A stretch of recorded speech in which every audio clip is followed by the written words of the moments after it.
안녕하십니까, 이재환입니다. 이번 시간은 지난 자바 이론에 대한 거를 이어서 오늘 이제 마무리를 져야 될 시간이네요. 이번 시간은 자, 여러분들 교재 146페이지에 보시면 기본 자료형에 대한 범위가 나와 있죠.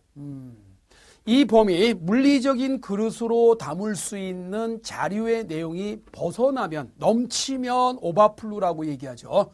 그래서 오버플루가 생기지 않도록 여러분들 이 범위 안에 있는 숫자를 다뤄야 된다라는 얘기예요. 자, 불리안인 경우는 뭐 당연히 여러분이 줄 수 있는 건 true와 false만 주시면 돼요. true라고 하는 예하고 전부 다 소문자로 돼 있죠. 자, 그래서 true하고 주게 되면 참을 의미하는 논리값이에요. 그 다음에 false 그러면 거짓을 의미하는 논리값이다라는 거 생각을 하셔야 되고요. 쿼테이션 마크 붙이면 안 됩니다. 쿼테이션 마크를 붙이면 틀린 게 아니라 스트링이에요. 스트링이 돼버린다는 게 나오는 거죠.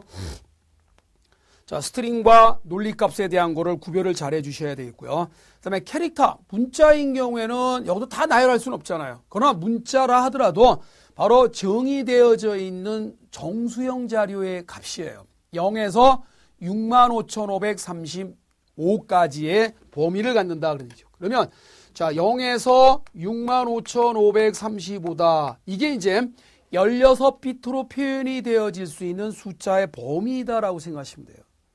그러면 이 안에 지금 얘기한 대로 자, 이거를 16비트라는 방으로 따지면 이렇게 생각을 하셔야 돼요. 이게 16비트다. 이제. 그래서 값수로 따지면 0에서, 왜냐하면 음수가 없는 이유가 뭐냐면 이 16비트의 맨 앞에는 부호 자리가 아니다라는 얘기입니다. 부호 자리의 개념으로 이용을 안 하기 때문에 양수만 다룬다는 얘기예요. 그러니까 사실 unsigned라는 말은 앞에 부호 자리가 아니다라는 걸로 알려준 알고리즘이에요. 모두 다 양수만 취급하겠다라는 얘기죠. 그래서 앞쪽에는 이제 일단 이 앞쪽의 코드는 뭐냐? 앞쪽 코드 0에서 일반적으로 31까지는 일반적으로 제어 코드라고 그래요. 제어 코드다 그래요.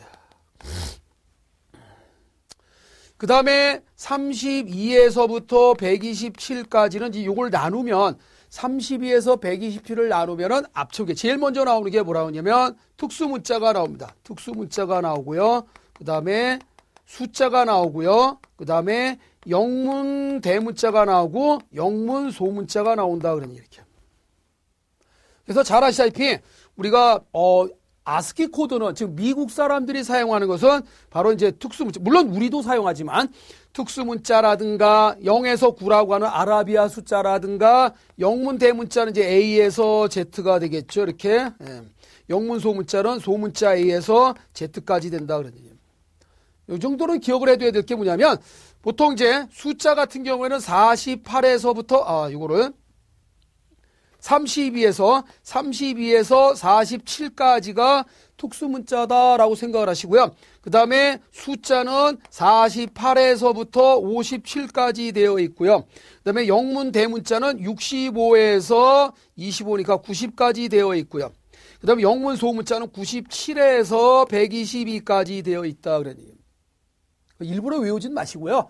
이게 자꾸 이렇게 들여다보다 보면 저절로 익숙해질 수 있어요. 여기서 하나의 알고리즘을 구현할 수 있는 게 뭐냐면 대문자와 영문에 대한 대문자와 영문 소문자의 차이가 얼마냐? 32만큼의 차이를 갖고 있습니다.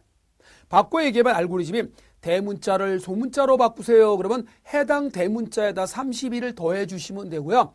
소문자를 대문자로 바꿔라 그러면 해당 소문자에서 31을 빼주시면 돼요. 32만큼 더하고 빼는 거에 의해서 대문자 소문자로 변환하는 그 메소드를 만들 수 있겠죠. 이거는 이미 제공되어져 있지만 뭐 to upper, 뭐 예를 들어서 to lower 이런 식으로 대문자로 바꿔라, 소문자로 바꿔라라고 하는 그런 메소드들이 있다라는 얘기죠.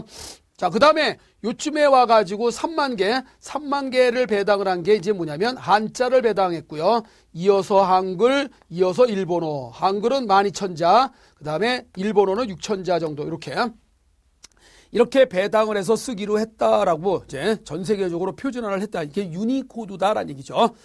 그다음에 바이트는 부호가 있어요. 한 바이트 크기의 부호를 고려한 숫자다. 그래서 마이너스 128에서 127까지가 되고요. 쇼트는 2바이트니까 그러니까 이 범위를 요 범위를 똑같이 2바이트 16비트인데 요걸 수직선상으로 그리면 0에서부터 65,535까지가 캐릭터 타입의 2바이트가 수용할 수 있는 값인 반면에 쇼트가 가질 수 있는 값은 얼마죠? 요소 여기까지 마이너스 32768에서 32767까지의 요 범위를 갖는다. 그런 얘기 이렇게. 그럼 잘 보면 노란 범위와 하얀 범위의 공통 부분도 있지만 요 부분이 공통 범위이기는 하지만 나머지 이 부분에 대해서는 서로 배타적이잖아요. 노란 부분의 이 값은 하얀 부분으로 들어갈 수 없고요. 반대로 이 하얀 부분의 이 값이 노란 부분 쪽에는 수용을 못하니까 이런 서로 간의 배타적 공간이 존재해서 서로 주고받을 수가 없습니다. 자료를. 왜? 조금이라도 잘못되면 에러다라고 말씀을 드렸죠. 저거 참고하시기 바라고요. 그다음에 이걸 확장을 해서 이제 4바이트로 늘어나면 인테저 방이 가질 수 있는 게 마이너스 2147483648에서 2147483647. 여기서 한 가지 재밌는 현상이 뭐냐면요. 정수 자료의 범위를 보면 양수와 음수 쪽이 반반씩 쓰면서 양수 범위의 끝은 언제나 홀수로 끝난다라는 사실을 꼭 기억해 주세요. 그럼 컴퓨터 일반에서의 수의 범위, 물리적 기억 장소에 따르는 수의 범위를 물어볼 때 양수 범위의 끝이 보기에 짝수로 나와 있으면 그건 전부 다 가짜입니다. 양수 범위의 끝은 언제나 홀수여야 된다는 얘기죠. 왜냐하면 짝수계를 배당을 했는데요. 0부터 출발을 해서 숫자를 배당하니까 마지막 양수의 숫자는 홀수일 수밖에 없다라는 얘기죠. 만약에 숫자를 10개를 배당한다 그러면 1부터 출발하면 10까지 가지만 0부터 가면 9까지 가잖아요. 그래서 9라는 홀수로 끝난다라는 얘기죠. 그런 게 팁이에요. 사실은 좋은 팁이니까요. 잘 여러분들이 활용을 하시면 답이 딱 4개 보기 중에 적어도 2개 이상 걸러질 수 있는 그런 상황이 나타날 수 있다. 이 숫자 문제가 나오면 항상 짝수냐 홀수냐 이거 이분법론적인 논에서 갈랐습니다. 양수가 답이면 짝수가 답이면 홀수는 답이 될 수가 없다 이거죠. 갖다 버려라 이거죠. 자, 그다음에 롱은 8